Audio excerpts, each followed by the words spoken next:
آپ لوگ جب یہاں آتے ہو تو پچھلے سمجھتے ہیں کہ ہن تو سونے دی کان وچ ہاتھ پی گیا، پتر تیری بہن دی شادی کرنی ہے پیسے گھل، پتر تیری بڑائی دی شادی کرنی ہے پیسے گھل۔ وہ بیچارہ یہاں کیا کرے، وہ نوٹ چھاپے، وہ ہمارے در آدم خیل میں جاؤ، جتنے ڈالر چاہیے لے لو آسٹریلین، جتنے لینے جو لے لو، امریکی ڈالر، آسٹریلی ڈالر، کینیڈین ڈالر، پاؤنڈ بھی لے لو، ریال بھی لے لو، یا تو پچھلوں کو پتہ ہی نہیں ہے کہ یہاں کمائی کتنی مشکل ہے۔ تو میں نہیں کہتا ہوں کہ اپنی بہنوں کی شادیوں کے لیے نہ کرو، اپنے رشتہ داروں کے لیے نہ کرو، لیکن پہلے اپنے بیوی بچوں کو دیکھو، پہلے یہاں پہلے جن کے والدین یہاں ہیں ان سے کہتا ہوں ماں باپ کو ٹائم دو، ماں باپ کو عزت دو، اور ماں باپ سے کہتا ہوں اگر جوائنٹ فیملی سسٹم ہے تو آنے والی بہو کو تنگ نہ کرو، اپنے بچے کی زندگی کو برباد نہ کرو۔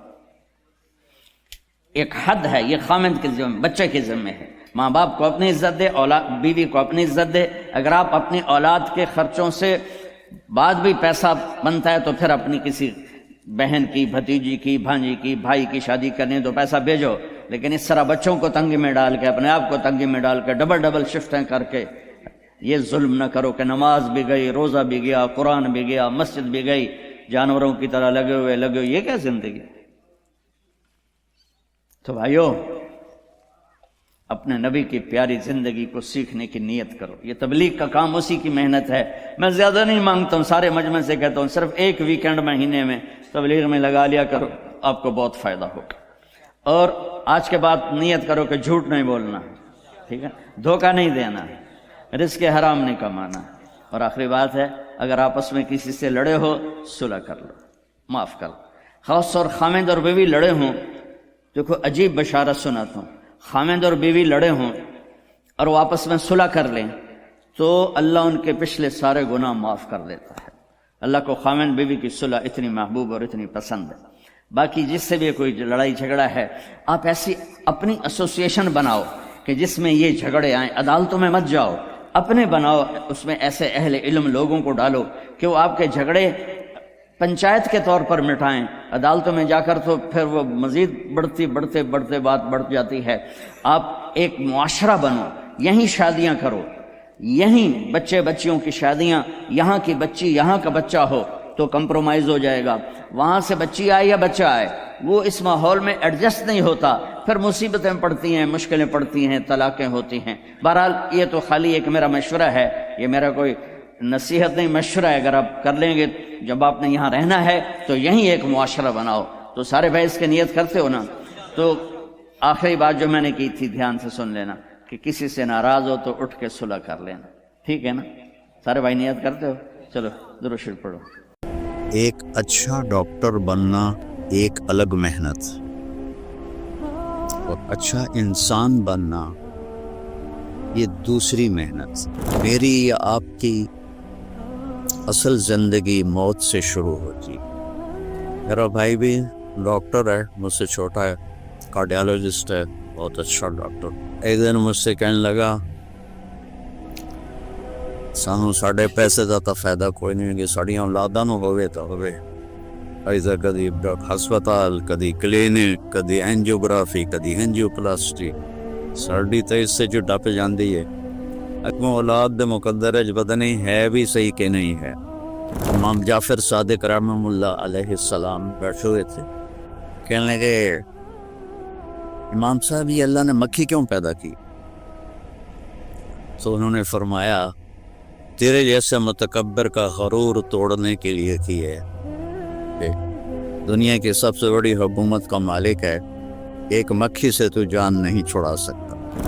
ایک اچھا ڈاکٹر بننا ایک الگ محنت، اور اچھا انسان بننا یہ دوسری محنت۔ ڈاکٹر بنے، سائنسدان بنے، انجینئر بنے، تاجر بنے، یہ علم اللہ نے انسانوں کو دے دیا ہے، آپ ہی نکالو، آپ ہی پڑھو۔ لیکن اچھا انسان کیسے بنے، یہ علم انسان کے پاس کوئی نہیں۔ یہ اس کو اللہ اپنے نبیوں کو الہام کرتا ہے اور وہ آگے پھر اللہ کے بندوں کو بتاتے ہیں. تو میری یا آپ کی اصل زندگی موت سے شروع ہوتی ہے. یہ تو خواب ہے.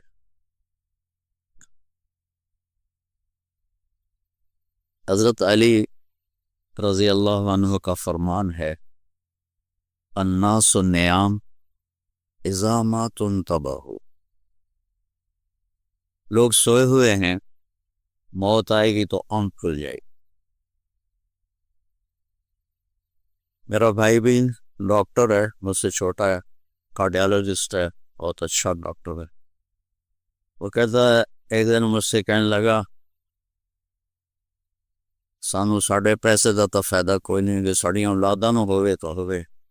ایسا کدی ہسپتال، کدی کلینک، کدی اینجیوگرافی، کدی اینجیوپلاسٹی، ساڑی تو اس سے جو ٹپ جاندی ہے.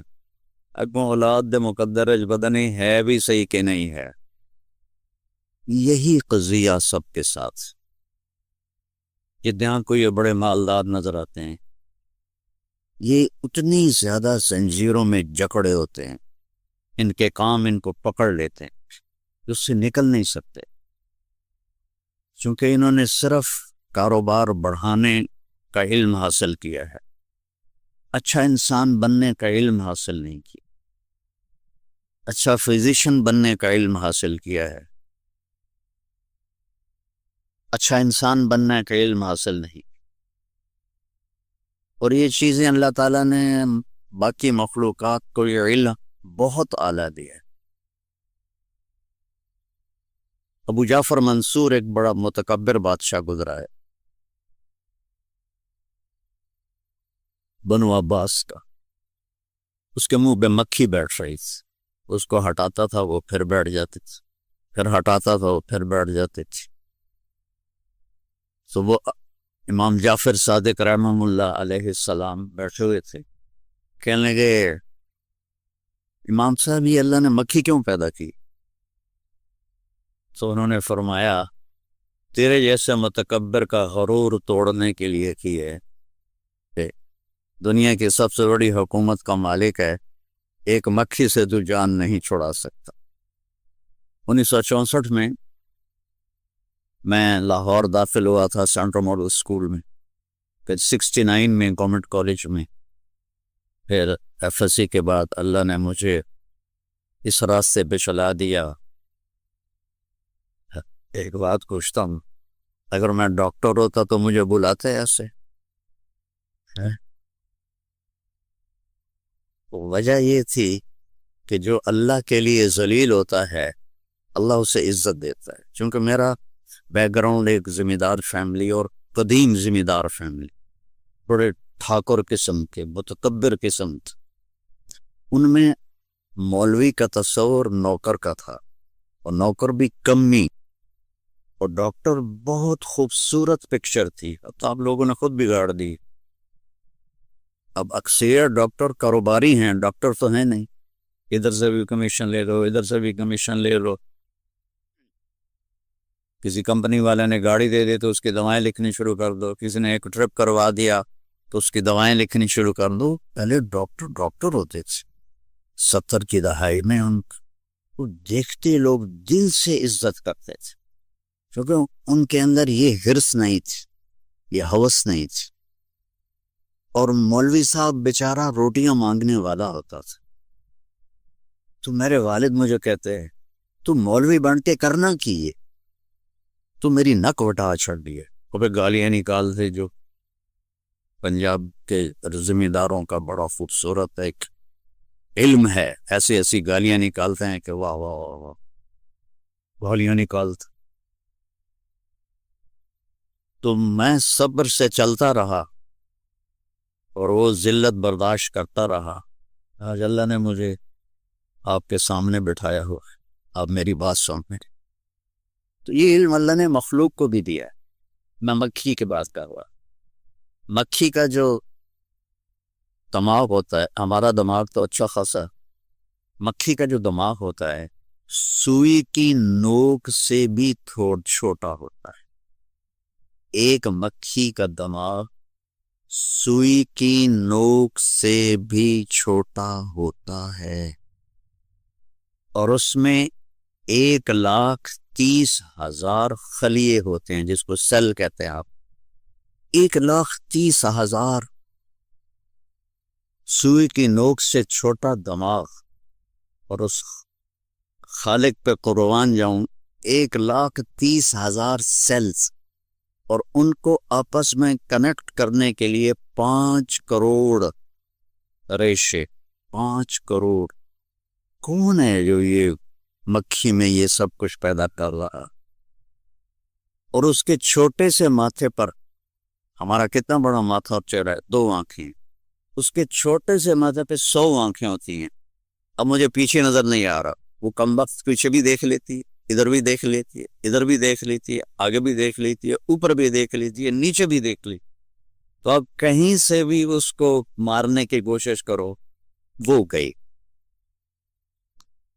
کہ اس کے جو دماغ کے سینسر ہیں وہ فوری جدھر سے بھی کوئی آتی ہے کوئی چیز، تو وہ اس کی اگلی ٹانگوں کو سب سے پہلے حکم دیتے ہیں، پچھلی کو نہیں، چونکہ انہوں نے اگلی سے یوں کرنا ہے، تو اس کی اگلی ٹانگوں کو وہ حکم دیتے ہیں، اور وہ یوں جمپ لگاتی ہے اور آگے چلی جاتی ہے. یہ سائنس تو اللہ نے مکھی کو بھی دی ہوئی. ان الذین تدعون من دون اللہ لن یخلقوا ذبابا ولو اجتمعوا له. اللہ نے مکھی کو قرآن میں ذکر کیا ہے. ابھی مچھر کی سناؤں تو پتہ نہیں وہ کتنا اس کے اندر عجائب و غرائب نکل آئے ہیں. تو اللہ تعالیٰ کہہ رہا ہے تم مجھے چھوڑ کر جو میرے بندوں کو پکارتے ہو، تو ان سے کہو ایک مکھی بنا. میں کچھ 100 کے قریب ملکوں میں پھرا، 2 دفعہ ایسے پوری دنیا کو اللہ نے میرے لیے مسخر کیا ہے. اسی تبلیغ کے سلسلے میں جیسی فرقہ واریت اور نفرت یہ انڈیا پاکستان میں پائی جاتی ہے، پوری دنیا میں کہیں نہیں پائی. ایک ہمارے عوام کو قرآن سے کوئی واسطہ نہیں. کبھی آپ نے کھول کے اناٹومی پڑھنے سے آپ اچھی خاتون بن سکتی ہو یا آپ اچھے انسان بن سکتے ہو؟ میں صومالیہ گیا، وہاں کی زبان ہاؤسا ہے، لیکن سب عربی جانتے، شوق سے پڑھتے. اور صبح صبح بچے جو جا رہے ہوتے ہیں اسکول، ہمارے بچوں کے ہاتھوں میں تو موبائل ہوتے، ان کے ہاتھوں میں قرآن ہوتا ہے. قرآن پڑھتے جاتے ہیں، قرآن پڑھتے آتے، اور اکثریت وہاں حافظ ہیں، اور 100% نمازی. ایک صومالی بے نمازی نہیں ہے، ایک صومالی مرد اور عورت. وہ غریب سا ملک ہے، کہتے ہیں غربت کی وجہ سے چوریاں ہوتی ہیں. کوئی چور نہیں وہاں، نہ چوری ہوتی ہے، نہ قتل ہوتا ہے، نہ زنا ہوتا ہے. عدالتیں خالی پڑی ہوئی ہیں. اور پہلی دفعہ جب میں گیا تو میں نے راستے میں دیکھا بڑی بڑی ریڑیوں پر نا وہ نوٹ کی گڈیاں لے کے بیٹھے ہوئے، اور بوریوں میں بھی. واللہ میں سمجھا یہ وہ کاغذ کے نقلی نوٹ ہیں جو بچے کھیلتے ہیں نا، تو کھیلنے کے لیے وہ آتے ہیں لے کے جاتے ہیں. تو میں یہی سمجھ کے گزر گیا. اگلے دن میں پھر بازار سے گزرا تو پھر وہ ریڑیوں پہ جیسے یہاں سیب پڑے ہوتے ہیں، کیلے پڑے ہوتے ہیں، وہاں وہی نوٹ پڑے ہوتے. میں نے پوچھ لیا، میں نے کہا یہ نقلی نوٹ کس لیے ہیں؟ میں نے کہا نقلی نہیں ہیں، یہ منی ایکسچینجر بیٹھے ہیں ہمارے. یہ جاؤ کہ دیکھو کچہری بازار منی ایکسچینجر باہر کلاشن کوف والا کھڑا ہوتا ہے، پھر بھی ڈاکے پڑ جاتے ہیں. اور وہ بوریوں میں ٹرالی کے اوپر آرام سے بیٹھے ہوئے قرآن پڑھ رہے. اچھا انسان بننے کے لیے میرے نبی کا علم چاہیے، میرے نبی کی زندگی چاہیے، میرے نبی کے اخلاق چاہیے. اس کے بعد آپ اچھے ڈاکٹر بن جائیں، آپ اچھے مینیجر بن جائیں، پرنسپل بن جائیں، اچھے شوہر بنے، اچھی بیوی بنے. ان ساری اچھائیوں کی جو جڑ ہے وہ جناب رسول اللہ صلی اللہ تعالی علیہ وسلم کی مبارک زندگی ہے۔